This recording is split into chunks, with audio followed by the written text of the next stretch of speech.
یہ جو بات انہوں نے کی تھی، جن کی ناراضگی تھی وہ اپنی ناراضگی دور کر لیں، ان کے پاس موقع ہے. سوری، کون ناراض ہوا تھا خان صاحب سے، اور کس کو کہتے ہیں وہ ناراضگی چلے معاف کر دیں، غلطی آپ سے ہو گئی، کوئی بات نہیں؟ معافی مانگنے کے بہت سارے طریقے ہوتے ہیں، ان کو یہ نہیں ہوتا کہ چوری بھی اور سینہ زوری بھی، یہ کام نہیں چلتا. دیکھیں نا، بات سیدھی سی ہے، اور معافی کی بات یہاں نہیں ہو رہی کہ وہ اپنی جو ہے غلطی مان لیں یا فلانا کر لیں. غلطی کس نے مانی ہے؟ کیا پی ڈی ایم نے اپنی غلطی مانی ہے؟ کیا عمران خان صاحب نے اپنی غلطی مانی ہے؟ کیا یحییٰ خان نے اپنی غلطی مانی ہے؟ نقصان کس کا ہوا تھا؟ مجھے صرف یہ بتا دیں کہ آج آپ یحییٰ کو مورد الزام ٹھہراتے ہیں، آج آپ جو ہے وہ شیخ مجیب کو کہہ دیں یا بھٹو کو کہہ دیں، پاکستان تو ٹوٹ گیا نا. بالکل، نقصان تو سر بات اس یہ ہے کہ ملک کا ہوا نا. صحیح ہاں، بات ہے، صحیح میں بات جو ہے. گزارش کر رہا ہوں، میری علی صاحب تو غور سے سنیے گا. دیکھیں، اگر ریالٹی یہ ہے، الیکشن کے اوپر آپ نے جو بات کہی تھی، الیکشن کے ریزلٹ جو آج کے حالات ہیں، وہ تو اس میں کوئی شک و شبہ نہیں ہے کہ پی ٹی آئی کو سازگار ہوا ہے، اس میں تو کوئی دوسری رائے نہیں ہے. لیکن کیا اس کا ریزلٹ جو ہے وہ پی ڈی ایم مان جائے گی؟ چاہے وہ 15% ہی ہے پاکستان میں، لیٹ سے ایزیوم اٹ کہ وہ 15% ہے. کیا 15% جو ہے اگر نہ مانے اور ایجیٹیشن کی طرف لے کے گئے، تو آپ کا کیا خیال ہے کہ وہ یہ معاملات جو ہے وہ پھر کس طرف چلے جائیں گے؟ بالکل. اس لیے میں گزارش یہ کر رہا ہوں کہ آپ کو کوئی ایک ایسی حکومت سامنے لانی پڑے گی جو عوام کے استحصال نہ کرے، جو غربت کا خاتمہ کرے، جو انصاف کو جو ہے وہ یقینی بنائے، جو امن اور سلامتی جو ہے اس کی فضا قائم کرے، افغانستان کے حوالے سے مضبوط جامع اقدامات لے اور پاکستان کی اندرونی سیکیورٹی کا خیال رکھے، اور سی پیک کے معاملات کو کسی صورت غوف نہ پہنچنے دے. باخدا ان دونوں حکومتوں کے اندر جو ہم نے ماضی میں دیکھی اور موجودہ پی ڈی ایم کی حکومت دیکھ رہے ہیں، ان دونوں میں یہ صلاحیت نہیں ہے، اور ان دونوں کی جو سانجے کی ہنڈیاں تھی وہ چوراہے میں پھوٹی. اس لیے آپ کو یہ سسٹم ختم کرنا پڑے گا. سسٹم تو ختم کرنا پڑے گا، لیکن اس پہ ارسلان طاہر صاحب بھی موجود ہیں جی، پی ٹی آئی کے سینئر رہنما. ارسلان طاہر صاحب بہت شکریہ.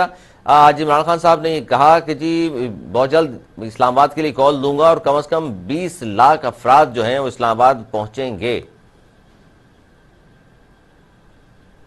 جی ارسلان طاہر صاحب. دیکھیں، آپ کے سامنے ہے بالکل. آج جس طرح صورتحال سب کے سامنے ہے، سب کو پتہ ہے، پاکستان میں بچے کو پتہ ہے، بوڑھے کو پتہ ہے، ہر نوجوان کو، مرد عورت کو پتہ ہے کہ یہ امپورٹڈ حکومت کیسے آئی ہے، کس طرح آئی ہے اور کس مقصد سے آئی ہے. تو یہ تو اس میں کوئی شبہ ہی نہیں ہے. مطلب آپ بتانے میں کامیاب ہو گئے ہیں، کہنا چاہ رہے ہیں آپ؟ دیکھیں، ہم بتانے میں کامیاب بھی ہو گئے ہیں، لوگ سمجھنے میں بھی کامیاب. بتاتے تو بہت سارے لوگ بہت کچھ ہے نا، لیکن لوگ کیا سمجھتے ہیں؟ اصل بات یہ ہے، لوگ سمجھ چکے ہیں کہ رات کے 12 بجے عدالت کیسے لگ گئی، ایک مفروضے کے اوپر ایک بات گھمائی گئی، کہا گیا.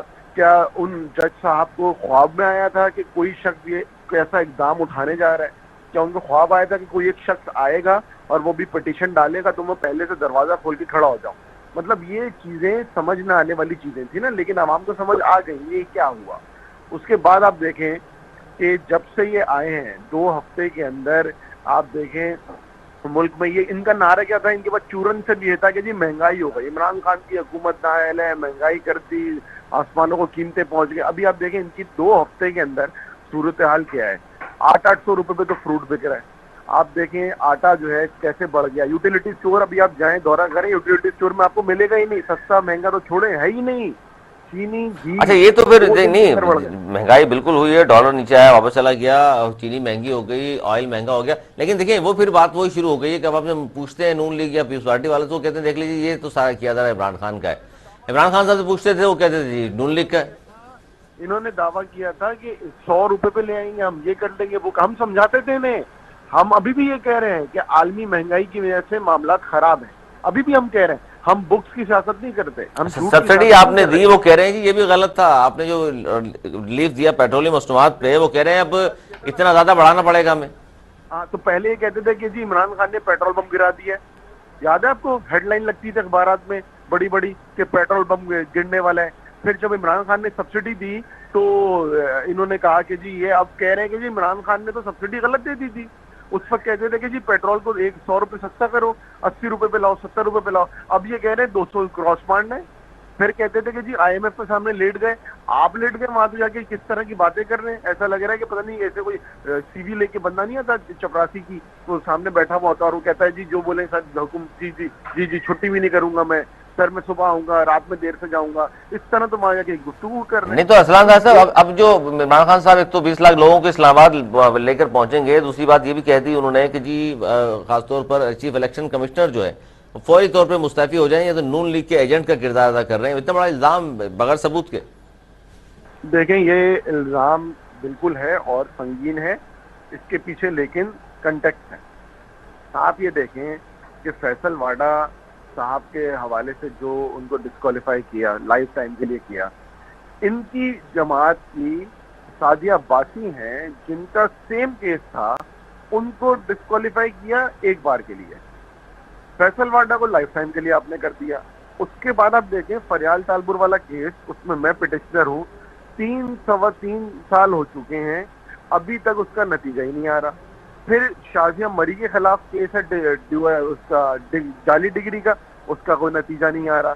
مراد علی شاہ صاحب کی ڈوئل نیشنلٹی تھی, وہ ڈوئل نیشنلٹی رکھتے ہوئے وزیر بھی تھے, ان کا فیصلہ نہیں آ رہا. پھر آپ دیکھیں کہ یوسف وغیرہ گیلانی کے صاحبزادے نے پوری ویڈیو آئی, سب کچھ آیا, اس کا فیصلہ نہیں آ رہا. پھر یہاں پہ اسپیکر نے لیٹر لکھا ہوا ہے کہ 63A کے تحت یہ ووٹ جو ہیں یہ جعلی طور پہ ڈالے گئے ہیں, آئین پاکستان کی خلاف ورزی پہ ڈالے گئے ہیں, اس کا فیصلہ نہیں آ رہا.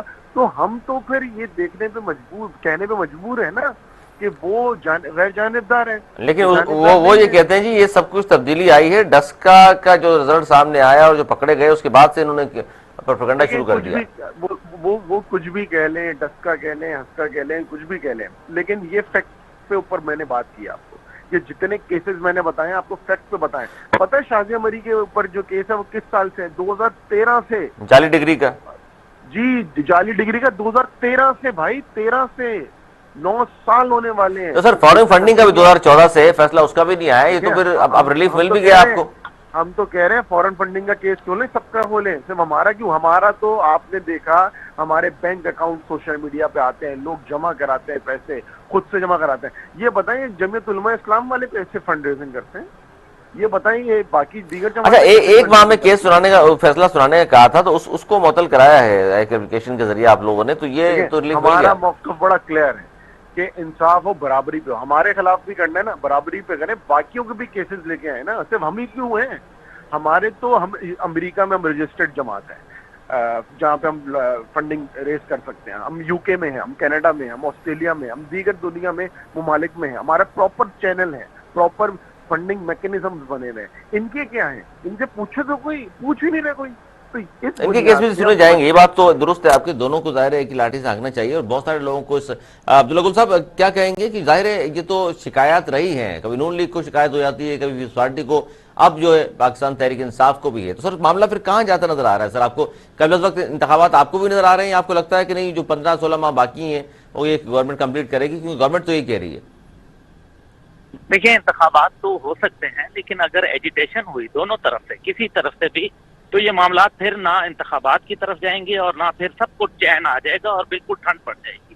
یہ میں آپ کو بڑا واضح بتا رہا ہوں, اگر کسی کو نہیں سمجھ آ رہا تو دوبارہ بتا دیتا ہوں کہ اگر ایجیٹیشن یا کسی بھی معاملات کی سنگینی یا پاکستان کے اندر پرتشدد واقعات کو جنم دینے کی کوشش کی گئی تو پھر 10 سال جو ہے ہم وطنوں ہوگا. مطلب وہ تیار ہیں؟ نہیں, یہ تیار نہیں ہوتے. کبھی بھی مارشل لا لگانے کے لیے کوئی تیار نہیں تھا, نہ بھٹو صاحب کے زمانے میں کوئی تیار تھا. لیکن کیا ہوا, جب آپ نے لاہور کے اندر ایجیٹیشن شروع ہوئی تو پھر مجبور ہو گئی, پھر اور کوئی آپشن نہیں تھا. پھر کیا کرتے؟ اب آپ دیکھیں, مجھے بتائیں کہ ملک کو ایجیٹیشن کا شکار نہیں کیا جا سکتا. اگر آپ کو عدلیہ پہ اعتبار نہیں رہا, یعنی آپ یہ کہنا چاہ رہے ہیں سر ہر بار جو ہے قصوروار حکومتی, ہر بار جو قصوروار تھے وہ سیاسی جماعتیں تھیں؟ دیکھیں نہیں, میں یہ گزارش کر دوں کہ عدلیہ جو ہے یہی عدلیہ کیا نہیں تھی جس نے صادق اور امین کا کہا تھا؟ یہی عدلیہ جو تھی وہ کیا اس نے آسیہ مسیح کو رہا نہیں کیا تھا؟ کیا یہی عدلیہ نے جو ہے وہ TLP کے لیے تمام جو ہے اس کو کالعدم قرار دے نہیں کیا تھا؟ جو ظاہر ہے یہ ساری وہ باتیں ہیں نا جو آپ کے, اس کو بھی تو دیکھیں نا. اب اگر یہی عدلیہ کے اندر اگر جا کے آپ کے اپنے اٹارنی جنرل جو ہیں وہ کہیں کہ قاسم سوری کی سٹیٹمنٹ کو میں جو ہے ڈیفینڈ نہیں کروں گا, اس کا جواب کیا جج صاحب دیں گے یا اٹارنی جنرل صاحب دیں گے؟ بالکل بات تو یہ ہے. اس لیے کیا یہی جو ججز صاحبان نہیں تھے جنہوں نے نواز شریف صاحب کو